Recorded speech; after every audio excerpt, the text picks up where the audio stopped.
This past weekend, besides watching WrestleMania, I was able to catch the new Ryan Coogler film, Sinners. So I'm going to give you my review. I'm not really going to go into a lot of spoilers because I want you to kind of see this story unfold. But this movie, I only saw one or two trailers before I saw the film. Didn't really remember much of it. I just knew going back months that this was supposed to be Ryan Coogler's vampire movie, which is something different in his catalog. If you look at Ryan Coogler's catalog, first of all, he's never made a bad film. Fruitville Station was a phenomenal, gripping suspense thriller. Creed is, one of the best Rocky movies ever made. The two Black Panther movies are good. This is now Ryan Coogler stepping into a different genre. How would he handle it? Could he do what Jordan Peele has done? Can he do what other modern filmmakers do? Or is it going to be a situation where we find out that it's not really for him? Some directors can't make certain types of movies. Well, going into it, Michael B. Jordan is, of course, Ryan Coogler's favorite actor to use. He's in all of his films, and he is the star of this film, playing two characters, actually, two identical twins, Smoke and Stack, returning to Mississippi from Chicago in the early 1930s. And because it takes place during that time period and in that location, you're going to have a lot of racial tensions, and that is something that is covered in the film. Like, one of the things about Ryan Coogler's films is that he often tries to make a statement about something. He doesn't just make entertaining movies. There's usually a message behind these things. And there's usually some kind of social awareness or social consciousness. Now, first of all, I got to talk about the aesthetics.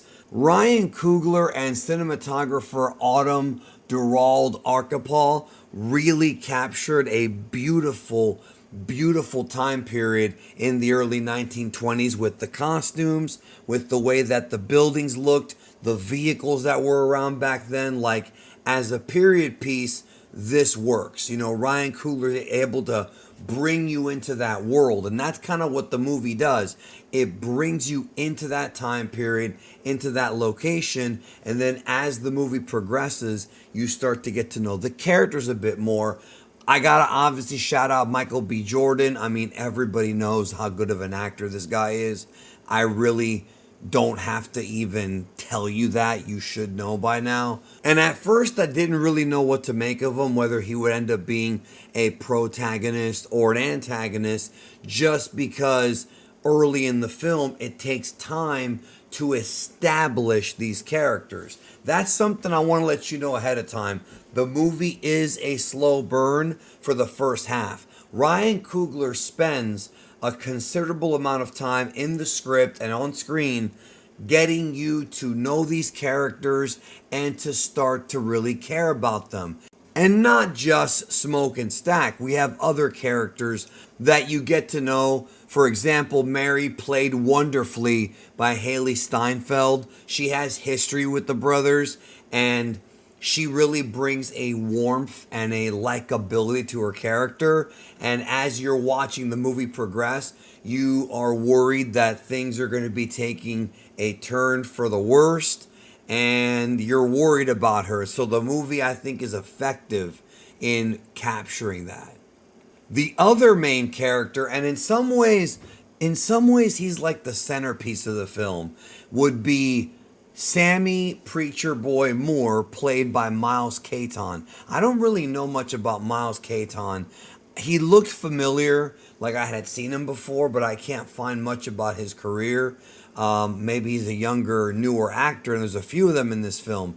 And so this character is a musician, and he's kind of caught in the middle of this sort of confliction because his family does not want him to play, well, specifically his father, who's a preacher, thinks that music is all devilish and devil music, but this is his talent, this is his love, and you see it through the film. And with characters like Mary and Sammy and Smoke and Stack, the whole thing is how they know each other from the past, where they've been, and where they're going. And while they are the heart of the movie, you do end up caring about even the side characters in this movie, which I think just tells you how good of a script it is. So, like I said, the film does sort of start slow to get us to know these characters, and you could really sort of cut the movie into two parts because once you get past the development of the characters, they start to introduce the supernatural elements, who the villains are, what the situation ends up becoming. And then for the last maybe hour or the last half of the movie, give or take, it's a roller coaster. So you're building up, building up, building up, and then the second half, all hell breaks loose. And it really reminded me of the classic Robert Rodriguez film From Dusk Till Dawn. Obviously, Coogler brings a different spin to it, but I really thought it was interesting how instead of interspersing action sequences and supernatural stuff, horror stuff throughout the movie, we get a little bit of it, and then it kind of gets dropped for a while, and then like a speeding bullet, it comes back, and everything goes to shit. The movie kind of plays with the familiar rules of vampirism and vampires. I mean, you know how it goes with vampires. Ryan Coogler borrows the basics of, garlic and the blood sucking and all that stuff, becoming the living impaired, all those kind of things. But I did like how he takes this familiar, iconic sort of horror icon, a vampire, a type of monster we've seen a ton of times in books and movies, and everybody knows what a vampire is, right? And sort of twist it a little bit because when it comes to the vampires, there's some subtle subtext about racism. And so, in some ways, just to kind of explain without spoiling it, he goes into the unfair and quite frankly disgusting acts of racism in that era, and he uses two ways to do it. One way is with a blatant showcase of it from members of the Ku Klux Klan.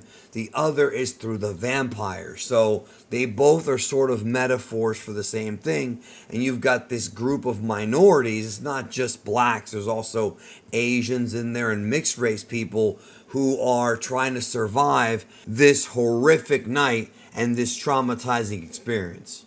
This film is really, really good.